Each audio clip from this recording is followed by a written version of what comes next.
सुरुवातीलाच महत्त्वाची बातमी, आरोपी निलेश चव्हाणला पुण्यात आणण्यात आलेला आहे। नेपाळवरून विमानानं पुण्यात आणण्यात आलेला आहे। पोलिसांनी नेपाळ बॉर्डरवरून त्याला ताब्यात घेतलंय।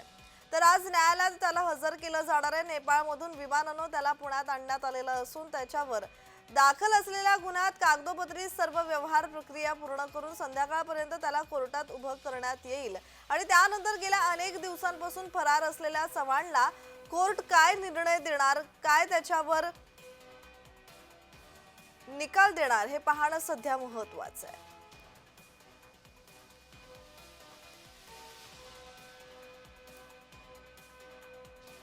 आणि या संदर्भात अधिकची माहिती देत आहेत आमचे प्रतिनिधी अविनाश पर्वत। अविनाश, आरोपी निलेश चव्हाणला पुण्यात आणण्यात आलेला आहे। कित्येक दिवसापासून हाच निलेश चव्हाण फरार होता।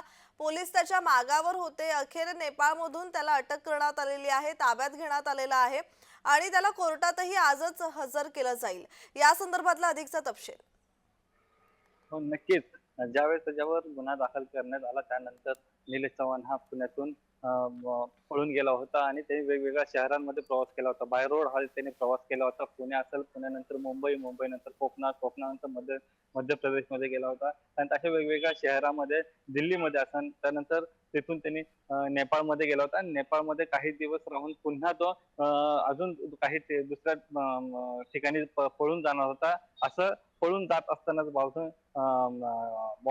नेपाळ बॉर्डरवरच येतात पोलिसांची 3 पथके जे आहेत, पिंपरी चिंचवड पोलिसांची 3 जी पथके ते नेपाळमध्ये पोहोचली होती आणि तिथून त्याला अटक करण्यात आली आहे। आज जी मध्यरात्री त्याला पुणे शहरामध्ये आणण्यात आलं आहे आणि त्याच्यावर आता कायदेशीर कागदोपत्राची कारवाई ती मावधन पोलीस स्टेशनमध्ये करण्यात येत आहे। त्यानंतर त्याला कोर्टात हजर करणार आणि हजर केल्यानंतर न्यायालय त्याला नेमकी काय शिक्षा सुनावते त्याकडे देखील पाहणं तेवढंच महत्वाचं असेल। आपल्याला जी माहिती आहे, वैष्णवी हगवणेच्या मृत्यूनंतर तिच्या आई वडिलांनी तिथं 10 महिन्याच्या बाळाला घेण्यासाठी ज्यावेळेस तिथे गेले होते त्यावेळेस याच आरोपीने त्याच्या आई वडिलांना धमकावलं होतं आणि बाळाला त्यांच्याकडे देण्यास नकार दिला होता। जी त्यानंतर पोलिसांनी देखील अनेक वेळा प्रयत्न केले होते, परंतु हा हाती लागला नव्हता। त्यांनी त्यामुळे आता पोलिसांनी त्या बाळाची हेळसांड केल्याप्रकरणी गुन्हा दाखल केला जी आहे आणि ठीक आता अटकेत आल्यानंतर नेमके काय कारवाई पोलीस करत आहे आणि न्यायालयाकडनं नेमकं काय सांगण्यात येत आहे ते पाहणं ठीक देखील तितकंच महत्वाचं असणार आहे। ठीक आज ठीक दुपारनंतर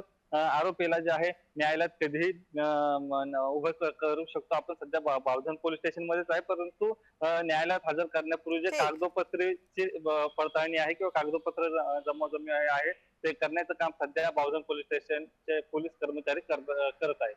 जी बरं, धन्यवाद अविनाश तुम्ही दिलेल्या माहितीसाठी।